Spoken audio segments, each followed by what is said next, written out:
Study IQ IAS, आपका selection हमारा mission. नमस्कार दोस्तों, एक बहुत ही इंपॉर्टेंट डिसीजन यहां पर मॉनेटरी पॉलिसी कमेटी के द्वारा लिया गया है। मॉनेटरी पॉलिसी कमेटी के द्वारा रेपो रेट में 25 बेसिस पॉइंट की कटौती करी गई है, यानी कि जो रेपो रेट 6.25% पे था उसको अब 6% पे कर दिया गया है। तो बहुत ही इंपॉर्टेंट वीडियो है ये जानने के लिए कि ये रेपो रेट कट करा क्यों गया है, रेपो रेट होता क्या है। इसके साथ साथ में इसमें हम ये भी समझेंगे कि जो स्टैंसेस हैं, जैसे आप यहां पर देख रहे होंगे, यहां पर लिखा है कि अकोमोडेटिव स्टैंस आरबीआई के द्वारा मेंटेन किया गया है। यह स्टैंस का क्या मतलब होता है, साथ में ये जानेंगे कि रेपो रेट कट होने के बाद से अब हमारी इकोनॉमी पे क्या इंपैक्ट पड़ेगा, इससे कंज्यूमर्स को, गवर्नमेंट को और बिजनेसेस को क्या क्या नए बेनिफिट्स मिल सकते हैं और क्या रेपो रेट कट होते ही इसका इमीडिएट बेनिफिट कस्टमर्स तक पहुंच जाता है क्या। तो जानते हैं ये सारी बातें इस वीडियो में। बहुत इंपॉर्टेंट वीडियो है, शुरू करते हैं वीडियो को। पहले बात करते हैं कि रेपो रेट होता क्या है। देखिए, बैंकिंग सिस्टम में लोन प्रोसेस कैसे चलता है। जैसे मान लीजिए मुझे लोन चाहिए तो मैं एसबीआई के पास जाऊंगा और एसबीआई को अगर पैसा चाहिए तो वो आरबीआई से बोरो कर सकता है, यानी कि जो आरबीआई होता है उसको हम बैंकर टू द बैंक कहते हैं। अब जिस रेट पर आरबीआई एसबीआई को शॉर्ट टर्म लोन्स प्रोवाइड करता है उसे हम रेपो रेट कहते हैं। So what is repo rate? The rate at which RBI provide loans that is for short term to commercial bank, it is called as repo rate. अब इस repo rate का जो पूरा प्रोसेस है ये economy की परिस्थितियों के अकॉर्डिंग होता है, यानी कि अगर इकोनॉमी के अंदर, जैसे कि अगर हम बात करें, अगर इकोनॉमी में इन्फ्लेशन चल रहा होता है, यानी कि अगर महंगाई ज्यादा होती है, इन्फ्लेशन अगर ज्यादा है इकोनॉमी के अंदर, तो इस केस में मनी सप्लाई को कंट्रोल किया जाता है। मनी सप्लाई को हम कंट्रोल करते हैं। और मनी सप्लाई कंट्रोल कैसे होती है? जब आरबीआई रेपो रेट को इंक्रीज करता है, आरबीआई रेपो रेट को बढ़ा देता है। वहीं अगर इकोनॉमी में रिसेशन चल रहा हो, अगर इकोनॉमी रिसेशन में हो, तो मनी सप्लाई को हमें बढ़ाना होता है, मनी सप्लाई को इंक्रीज करना होता है। और मनी सप्लाई को इंक्रीज कैसे करते हैं? रेपो रेट को कम करके हम रेपो रेट को डिक्रीज कर देते हैं। So this is how we perform. So RBI reduces the repo rate. अब आरबीआई ने क्योंकि यहां पे रेपो रेट को कम किया है, क्योंकि इकोनॉमी में एक स्लो डाउन है, इकोनॉमी में इन्फ्लेशन अंडर कंट्रोल है, तो यहां पर आरबीआई का ऑब्जेक्टिव है कि इकोनॉमी में मनी सप्लाई को बढ़ाया जाए। और मनी सप्लाई को कैसे बढ़ा सकते हैं? रेपो रेट को कम करके। जैसे ही रेपो रेट कम होगा तो बोरोइंग्स जो है वो यहां पर चीपर होंगी बैंक्स के लिए, और इससे बैंक्स के पास कम इंटरेस्ट रेट्स पे लोन मिलेंगे बैंक को, और बैंक फिर वो आगे फॉरवर्ड करेंगे कस्टमर्स को। तो ideally bank should pass on the benefit by lowering interest rate on loan, reducing the cost of borrowing for customers. तो यहां पे आरबीआई ने जो रेपो रेट में कटौती करी गई है, जो रेट ऑफ इंटरेस्ट पहले 6.25% था वो अब 6% हो गया है। और ये सेकेंड कॉन्जिक्यूटिव कट है, यानी कि जो पिछली मॉनेटरी पॉलिसी कमेटी की मीटिंग थी उसमें भी रेपो रेट को कट किया गया था, और अब वापस से यहां पर रेपो रेट को कट किया गया है। जब से नए आरबीआई गवर्नर संजय मल्होत्रा जी बने हैं आरबीआई के गवर्नर, तब से ये दूसरी बार कट हुआ है। आगे अगर हम बात करें कि आरबीआई ये रेट कट एक्चुअली करती क्यों है, भाई सबसे बड़ा सवाल तो यही होता है कि आरबीआई के द्वारा ये रेट कट करा क्यों जाता है। तो अगर इकोनॉमी में स्लो ग्रोथ है, अगर इकोनॉमी में हम मनी फ्लो को बढ़ाना चाहते हैं, अगर इकोनॉमी में हम एक्सपेंशन करना चाहते हैं, तो ये रेट कट करा जाता है। अब अगर हम बात करें, इंडिया की जो जीडीपी ग्रोथ है वो 6.5% के आसपास है लास्ट ईयर में, और ये सबसे निचले स्तर पर है पैंडेमिक के बाद में। यानी कि भारत, आप सब जानते हैं, 2047 तक हमें डेवलप्ड इकोनॉमी बनना है, और उसके लिए हम बहुत बड़े प्रयास कर रहे हैं।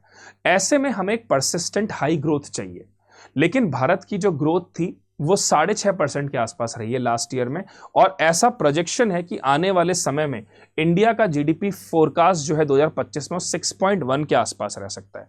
तो अगर इकोनॉमी में स्लो ग्रोथ रहती है तो फिर उस केस में प्रोडक्शन और साथ साथ में एम्प्लॉयमेंट, इनकम, इन्वेस्टमेंट, ये सब गिर जाएंगे, और इकोनॉमी वर्चुअस साइकिल से विशियस साइकिल में चले जाएगी।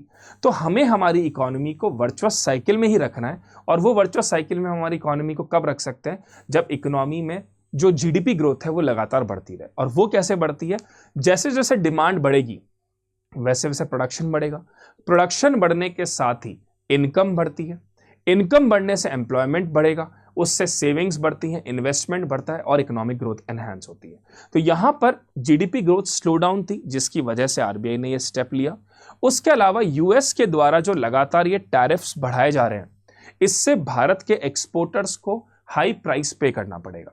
अब ऐसे केस में अगर हमारे एक्सपोर्ट्स डिस्करेज होंगे तो हमारी डोमेस्टिक इंडस्ट्रीज को प्रॉब्लम फेस हो सकती है, और डोमेस्टिक इंडस्ट्रीज को अगर एक्सपेंशन करना है और यूएस के अलावा किसी और ऑल्टरनेटिव कंट्री को देखना है या इंडिया में अपने प्रोडक्शन बेस को इंक्रीज करना है, तो दे वांट दैट कि जो रेट ऑफ इंटरेस्ट है वो कम रखी जाए।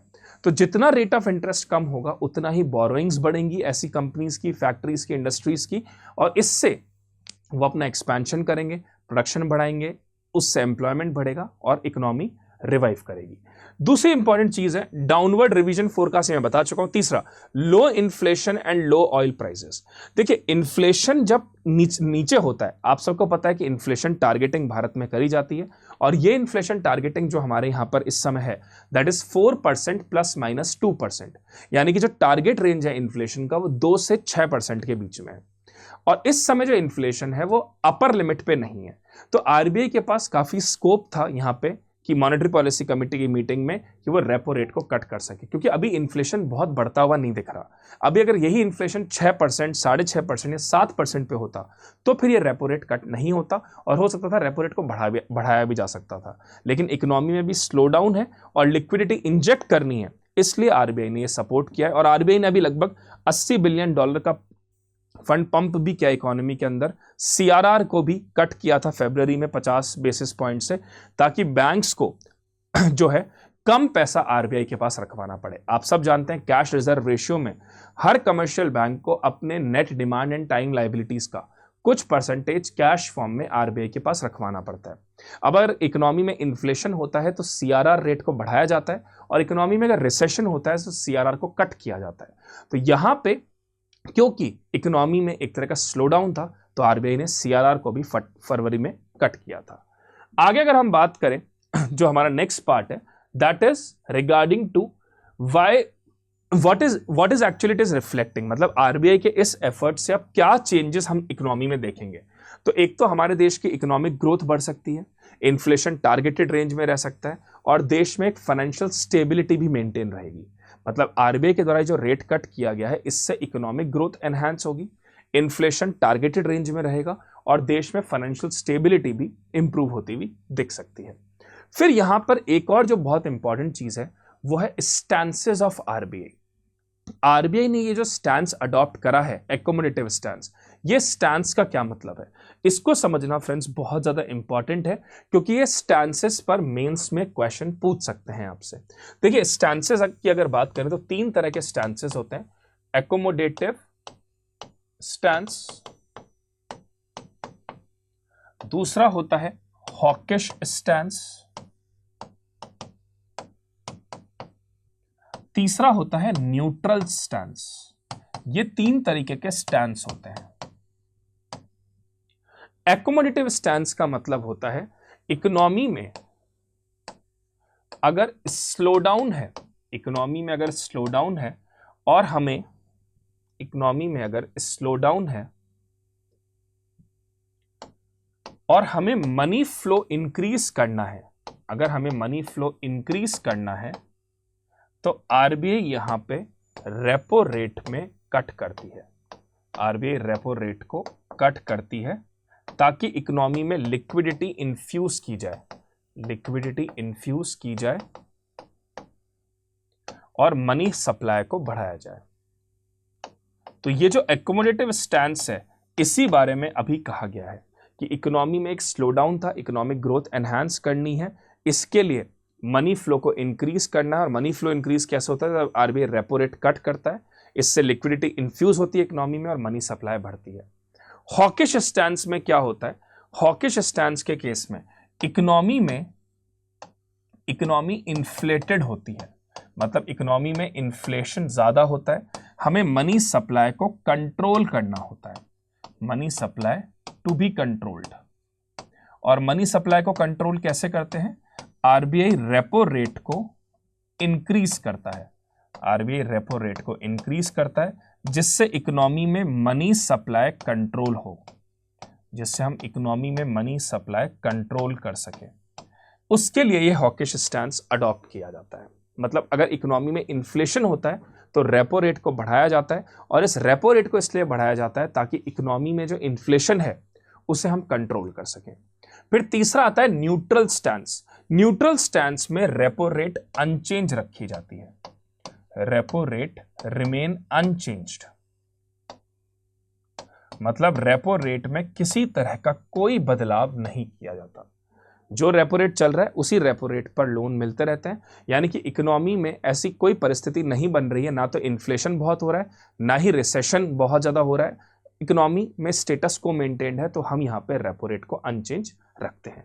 तो ये हमारे 3 तरीके के स्टैंसेस होते हैं। फिर आगे बढ़ने से पहले फ्रेंड्स, मैं आप सबसे रिक्वेस्ट करूंगा कि आप सब टेलीग्राम से जरूर जुड़िए। टेलीग्राम से जुड़ने पे आपको बहुत फायदा मिलेगा। टेलीग्राम पे मैं पीडीएफ शेयर करता हूँ, वीडियो लिंक्स शेयर करता हूँ, जूम कॉल्स मैं टेलीग्राम पे करता हूँ, जूम मीटिंग्स बच्चों के साथ अटेंड करता हूँ, उन्हें सजेस्ट करता हूँ कि किस तरह से प्रिपरेशन करनी चाहिए, ऑप्शनल को लेके, आंसर राइटिंग को लेके, जीएस को लेके।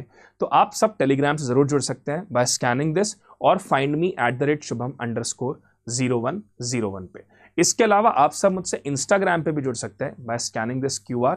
अपार्ट फ्रॉम दैट, अगर आप सब कॉलेज में हैं और एक कंप्लीट तैयारी करना चाहते हैं कॉलेज के साथ ही, यानी कि कॉलेज एग्जाम पे भी फोकस करना चाहते हैं और साथ साथ में यूपीएससी की भी धीरे धीरे प्रिपरेशन करना चाहते हैं, तो आप सब जुड़ सकते हैं हमारे लॉन्ग टर्म बैच से।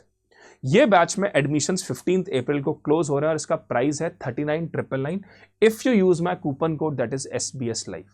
यानी कि कंप्लीट तैयारी प्रीलिम्स से इंटरव्यू तक की आप इस बैच में कर सकते हो बाय ज्वाइनिंग दिस बैच।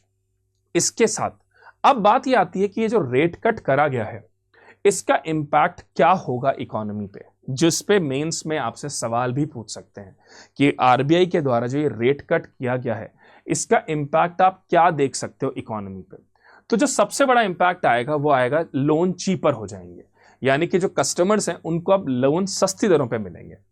जब लोन सस्ती दरों पे मिलेंगे तो ऑब्वियस सी बात है उनकी बोरोइंग बढ़ेगी, जब उनकी बोरोइंग बढ़ेगी तो उस पैसे को इन्वेस्ट करेंगे, इससे इकोनॉमी में मल्टीप्लायर इफेक्ट्स होंगे और मनी फ्लो एनहांस होगा। तो इससे इकोनॉमी के अंदर जो आप देखेंगे करेंसी फ्लो होता है वो बढ़ेगा। दूसरा, उनकी स्पेंडिंग पावर बढ़ेगी। जब कंज्यूमर्स की EMIs कम होंगी तो उनकी डिस्पोजेबल इनकम बढ़ेगी, इससे गुड्स एंड सर्विसेज की डिमांड एनहांस होगी, और जब गुड्स एंड सर्विसेज की डिमांड एनहांस होगी तो ये उस पर GST भी पे करेंगे। तो सरकार को एक तो टैक्स से भी रेवेन्यू अच्छा खासा इससे मिल सकता है। तीसरी बात, रिड्यूस रिटर्न ऑन सेविंग। लेकिन यहां पर एक चीज क्या है कि लोग जो हैं वो यहां पर एक तरह से अब उन जगहों पर इन्वेस्ट करना पसंद करेंगे जहां पर उनको रिटर्न ज्यादा मिले, क्योंकि रेपो रेट बढ़ाया गया है। तो ऐसे केस में आरबीआई जो डिपॉजिट्स होते हैं उनके इंटरेस्ट रेट्स कम करते हैं, क्योंकि यहां ऑब्जेक्टिव है कि लोगों की स्पेंडिंग बढ़ाई जाए, ना कि सेविंग हैबिट बढ़ाई जाए। जब इकोनॉमी में इन्फ्लेशन होता है तब इंक्रीज किया जाता है रेट को ताकि बोरोइंग्स कम हो, और साथ साथ में डिपॉजिट्स की रेट को भी बढ़ाया जाता है, एफडी की रेट को या डिमांड डिपॉजिट की रेट को, ताकि लोग सेव ज्यादा करें। लेकिन क्योंकि यहां पर ऑब्जेक्टिव है मनी फ्लो को बढ़ाना, तो रेपो रेट को कट किया गया और सेविंग्स पे जो डिपॉजिट्स आप करवाते हो उसका भी इंटरेस्ट रेट यहां पे कम रखा गया है। फिर अगर हम बात करें इंपैक्ट ऑन बिजनेस पे इसका क्या इंपैक्ट आ सकता है, तो सबसे पहली बात है बोरोइंग कॉस्ट रिड्यूस हो जाना। बोरोइंग कॉस्ट इससे रिड्यूस हो सकती है, बैंक्स को इजी और चीपर लोन मिलेंगे, एक्सपेंशन बैंक कर सकते हैं, वर्किंग कैपिटल उनकी मेट आउट हो सकती है, और स्मॉल और मीडियम एंटरप्राइजेस जो हैं लोअर बोरोइंग से जो बैंक्स यहाँ पर लोअर रेट ऑफ इंटरेस्ट पर बिजनेसेस को लोन देंगे, तो इससे बिजनेसेस एक्सपेंशन कर सकते हैं, उनकी working capital day to day needs जो है वो फुलफिल हो सकती है।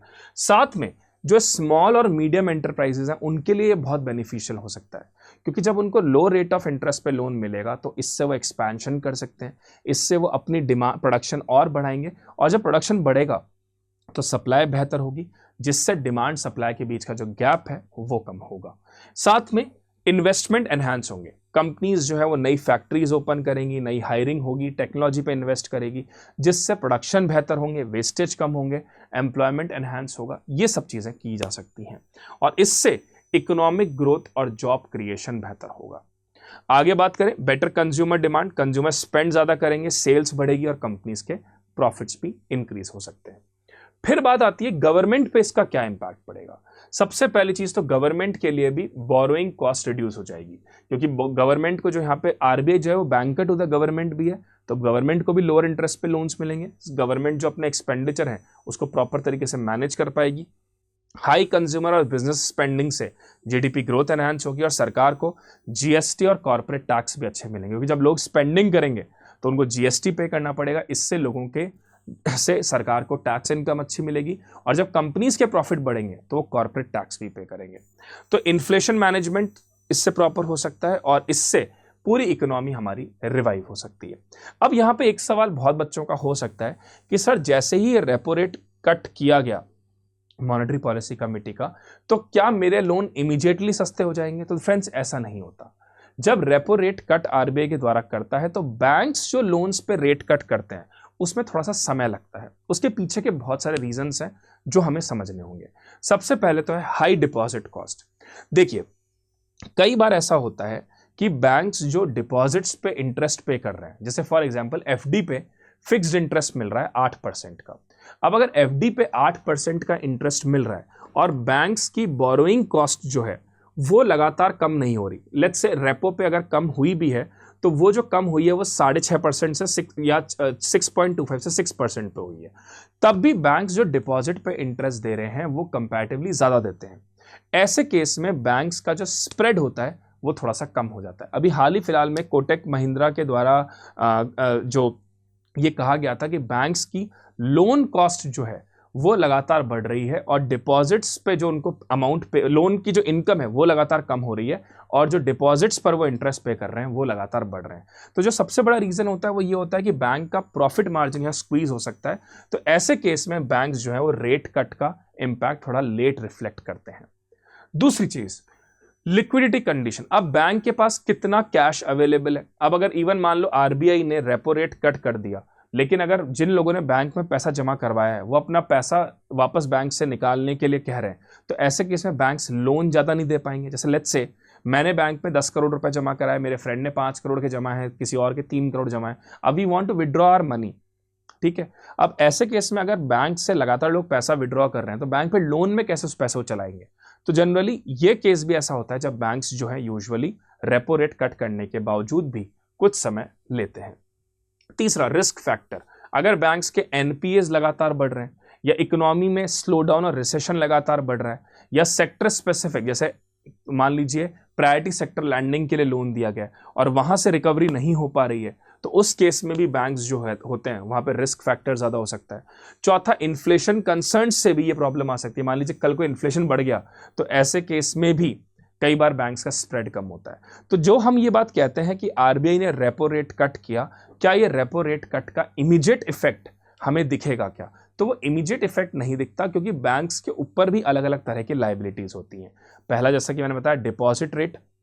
अगर बैंक्स एफडीज पर ज्यादा इंटरेस्ट पे कर रहे हैं और लोन पे कम इंटरेस्ट चार्ज कर रहे हैं तो ऐसे में बैंक का जो प्रॉफिट होता है वो कम होता जाएगा, तो इसलिए बैंक थोड़ा इसको लेटर ऑन इसको शिफ्ट कर सकते हैं। दूसरा, बैंक्स की अगर लगातार कॉस्ट एस्केलेट हो रही है या लगातार बैंक की वर्किंग कैपिटल बढ़ रही है, तो ऐसे में अगर बैंक रेट कट करते हैं तो उसका इंपैक्ट होगा कि बैंक्स के प्रॉफिट कम हो सकते हैं, तो बैंक्स तब डिले इसको कर देते हैं। कई बार ऐसा होता है कि लोग पैसा विड्रॉ करने आ गए, अपना जो पैसा उन्होंने जमा कराया था, ऐसे केस में भी बैंक्स जो है जनरली ये प्रैक्टिस एकदम से अडॉप्ट नहीं करते। So these are the major reasons कि why do EMI not reduce immediately after a repo cut. अब यहां पर एक मेंस का क्वेश्चन है जिसको हम देखते हैं, जिसको हम लोग डिस्कस करते हैं और इस पर बात भी करेंगे क्योंकि ये इंपॉर्टेंट है। और हमारे सेशन में हमने आपसे कहा भी है कि हम कोई करंट की चीज पढ़ेंगे, उसको स्टैटिक से लिंक करेंगे और फिर उस पर कोई मेंस क्वेश्चन डिस्कस करेंगे। Just a minute.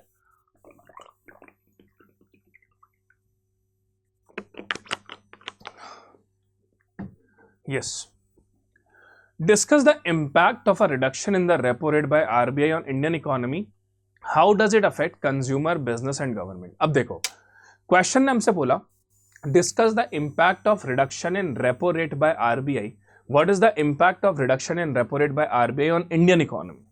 मतलब RBI ने जो रिडक्शन रेपो रेट पे किया है उसका इंपैक्ट इंडियन इकोनॉमी पे क्या आया। How does it affect consumer, business and government, वो कैसे कंज्यूमर, बिजनेस और गवर्नमेंट को अफेक्ट कर रहा है। तो पहले तो आप यहां पे बताओगे कि रेपो रेट का क्या मतलब है। फिर आप यहां पे बताओगे कि रेपो रेट का जो इंपैक्ट आता है वो अलग अलग सेगमेंट, जैसे कंज्यूमर्स पे कैसे आएगा, वो बिजनेस पे कैसे आएगा, और उसका इंपैक्ट इन्वेस्टमेंट पे कैसे आएगा, या हम कहें गवर्नमेंट पे कैसे आएगा, हम ये कहें गवर्नमेंट पे इसका कैसे आएगा।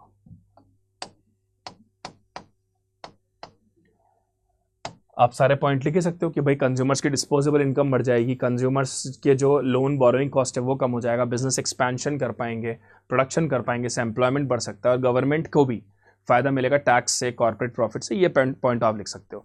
कंक्लूजन में जब आप इस आंसर का कंक्लूजन लिखो तो आप थोड़ा सा एंड में स्टैंस को समझा सकते हो, जिसे आप एकोमोडेटिव स्टैंस की बात कंक्लूजन में कर सकते हो कि ये जो आरबीआई की तरफ से शिफ्ट किया गया है ये एक तरह का एकोमोडेटिव स्टैंस है। और फिर आप लास्ट में ये भी लिख सकते हो कि एकोमोडेटिव स्टैंस में आरबीआई क्या करती है, जब भी इकोनॉमी में मनी सप्लाई को एनहांस करना होता है तो आरबीआई एकोमोडेटिव स्टैंस अडॉप्ट करती है। सो this is how you can write this answer. सबसे पहले शुरुआत में रेपो रेट को समझाइए, फिर क्योंकि क्वेश्चन ने डायरेक्टली पूछा है कि ये कंज्यूमर, बिजनेस और गवर्नमेंट को कैसे अफेक्ट करता है, 150 वर्ड्स में लिखना है, तो आप तीनों का पॉइंट समझा दीजिए कि कंज्यूमर्स को ये कैसे बेनिफिट करता है, बिजनेसेस को कैसे बेनिफिट करता है, गवर्नमेंट को ये कैसे बेनिफिट करता है, और फिर लास्ट में कंक्लूजन में मेंशन करके बताइए कि ये जो एकोमोडेटिव स्टैंस अडॉप्ट करा गया है इस एकोमोडेटिव स्टैंस के पीछे के रीजंस क्या हैं। तो this is how you can attempt this answer. तो इस तरह से ये क्वेश्चन यूपीएससी पूछ सकती है, क्योंकि ये दूसरी बार रेपो रेट कट हुआ है तो यूपीएससी मेंस में इस तरह का सवाल पूछ सकती है आपसे। आगे अगर बात करें हम लोग, तो अगर आप 2026 का अटेम्प्ट प्लान कर रहे हो और प्रीलिम्स से इंटरव्यू तक की पूरी तैयारी आप करना चाहते हैं तो फ्रेंड्स ये बैच आपके लिए। इसमें हमारे 3 तरह के बैच हैं, गोल्ड, प्लैटिनम और डायमंड। मैं आपको रिकमेंड करूंगा कि आप डायमंड बैच लीजिए। डायमंड बैच में आपको लाइव क्लासेस, रिकॉर्डेड सेशंस मिलेंगे, आंसर राइटिंग मिलेंगे, मेंटोरशिप टीचर्स के द्वारा करी जाएगी। इसके साथ ही अगर प्रीलिम्स आपका क्लियर हो जाता है तो आपको फीस रिफंड कर दी जाएगी। मेंस रेसिडेंशियल प्रोग्राम के तहत आपको दिल्ली बुलाया जाएगा, जहां पे आपका रहना खाना स्टडी IQ बियर करेगा। और अगर आपने हमारे इस मंथली टेस्ट को टॉप किया, हमारे यहाँ हर मंथ टेस्ट भी होंगे इस बैच में, तो आपको 11,000 रुपए का रिवॉर्ड भी मिलेगा। और जो टॉप 10% बच्चे होंगे उस टेस्ट में, उनको प्रीलिम्स रेसिडेंशियल प्रोग्राम के तहत दिल्ली बुलाया जाएगा, जहां पर उनका रहना खाना स्टडी IQ बियर करेगा और विशेष ध्यान उनके ऊपर दिया जाएगा। लेकिन ये सारे फीचर सिर्फ और सिर्फ डायमंड बैच के अंदर ही हैं फ्रेंड्स। इसका प्राइस है 34,999 अगर आप मेरे कूपन कोड का इस्तेमाल करते हो, दैट इज SBS लाइव। और ये बैच हमारा 11 अप्रैल शाम को 6 बजे से स्टार्ट हो रहा है। इसके साथ ही अगर आप में से कोई प्रीलिम्स 2025 अटेम्प्ट कर रहा है और एक फास्ट रिवीजन चाहते हैं, जिसमें GS टेस्ट सीरीज, साथ में बेहतरीन कंटेंट और CSAT सब कुछ अगर आप चाहते हैं कि एक फास्ट रिवीजन हो जाए, तो आप इस बैच को ज्वाइन कर सकते हैं। ये बैच हमारा अभी शुरू हुआ है। इसका प्राइस है 4,999 अगर आप मेरे कूपन कोड का इस्तेमाल करते हो, दैट इज SBS लाइव। तो अगर प्रीलिम्स का एक फास्ट रिवीजन आप चाहते हैं तो you can join this batch as well. So guys, that's all from my side. Thank you so much. God bless you all. Study IQ IAS, आपका selection हमारा मिशन।